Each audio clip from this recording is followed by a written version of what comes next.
7 muaj pas zgjedhjeve të 11 majit, kreu i Partisë Demokratike Sali Berisha u pyet të njëjtën nëse ka informacion mbi gjendjen e partisë në bazë dhe nëse do të nisë takimet me strukturat. Në përgjigje, argumentoi se vonesa e analizës së premtuar tha se nuk lidhet me Partinë Demokratike.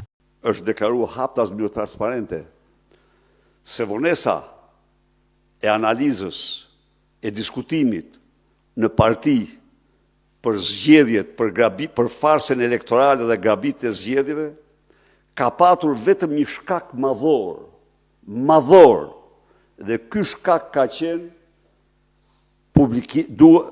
pritja për publikimin e raportit përfundimtar të OSBE ODIHR-it. Ishin në pritje të raportit përfundimtar të OSBE ODIHR për zgjedhjet parlamentare që ai cilësoi fars.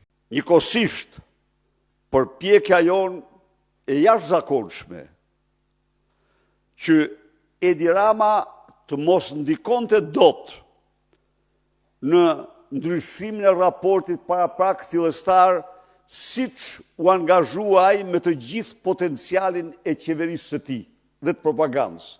Kryedemokrati akuzoi edhe një herë qeverinë se është përpjekur për të ndikuar në raportin paraprak të ODIHR.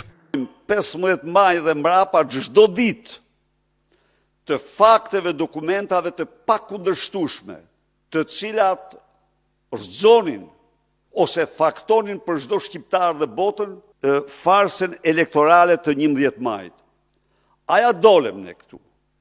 Ne ja dolem plotësisht. Berisha tha se Partia Demokratike ja ka dalë të faktojë ato që opozita e cilëson grabitje të zgjedhjeve. Ka filluar debatin bazë, janë krijuar grupet e punës, është formuluar udhëzuesi, i garantoj antarë dhe mbështetësit se ne do angazhohemi në një proces të fuqishëm, ringritje. Lideri demokrat konfirmoi se procesi i brendshëm i analizës ka nisur dhe se grupet e punës janë ngritur në të gjitha degët. Ai tha se Partia Demokratike po përgatitet për një proces të fuqishëm ngritjeje.